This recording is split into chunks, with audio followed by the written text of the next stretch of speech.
देश में कोरोना का ग्राफ लगातार गिर रहा है तो मौतों की तादाद भी कम हो चुकी है।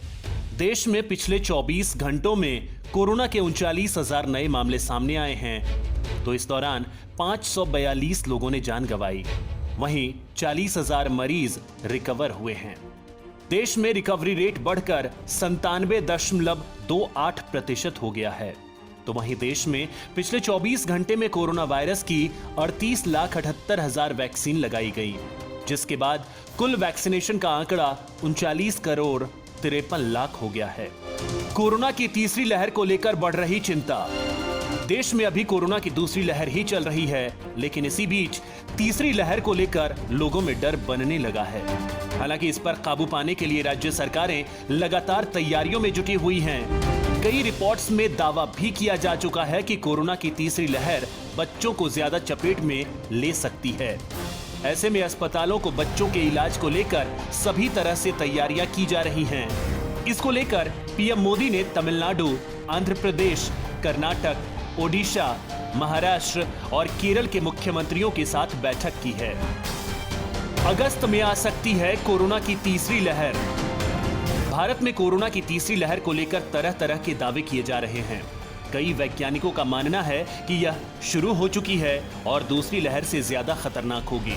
हालांकि अब बढ़ती चिंताओं के बीच आईसीएमआर ने कहा है कि इसके अगस्त के अंत तक भारत में पहुंचने की संभावना है और पिछले की तुलना में यह अपेक्षाकृत हल्की हो सकती है।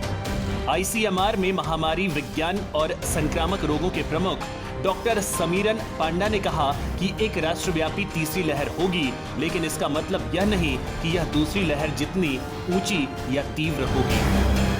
तो वहीं विश्व स्वास्थ्य संगठन के महानिदेशक टेड्रोस ने कहा है कि कोविड के डेल्टा संस्करण के बढ़ते मामलों के बीच दुनिया अब तीसरी लहर के शुरुआती चरण में है।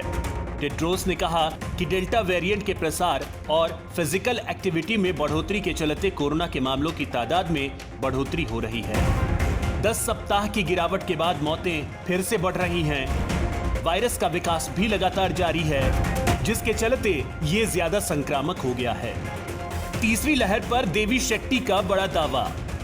भारत में कोरोना की तीसरी लहर को लेकर प्रसिद्ध डॉक्टर देवी शेट्टी ने कहा है कि फिलहाल ये कहना मुश्किल है कि कोविड-19 की थर्ड वेव कब आएगी और यह कितनी गंभीर होगी, लेकिन इसकी संभावना के बीच सरकार, लोग, अस्पताल और डॉक्टर पहले की तुलना में बहुत तैयार हैं। इसके अलावा हेल्थ केयर प्रोफेशनल को वैक्सीन की दोनों डोज देकर इम्यून कर दिया गया है, इसलिए जब वे कोरोना मरीजों का इलाज या देखभाल करते हैं तो खुद संक्रमित होने के बारे में चिंतित नहीं होते। अगर तीसरी लहर में बच्चों को खतरा होता है तो या वो कभी भी संक्रमित होते हैं तो हम उनकी इलाज के लिए बेहतर सुविधाएं मुहैया करवा सकते हैं। कुल मिलाकर अगर तीसरी लहर आती है तो हम इससे निपटने के लिए बेहतर स्थिति में हैं। हालांकि अगर लोग गैर जिम्मेदाराना व्यवहार करते हैं तो कोई सरकार, कोई एंटीबायोटिक नहीं, कोई टीका बचाव नहीं कर सकता। लोगों को सोशल डिस्टेंसिंग, मास्क पहनकर कोविड के उचित नियमों का पालन करना होगा। इस वक्त ये सावधानियां ही हमारी रक्षा करेंगी। अगर लोग गैर जिम्मेदार तरीके से व्यवहार करते हैं तो कोई भी सरकार, कोई एंटीबायोटिक, कोई वैक्सीन उनकी रक्षा नहीं कर सकती है।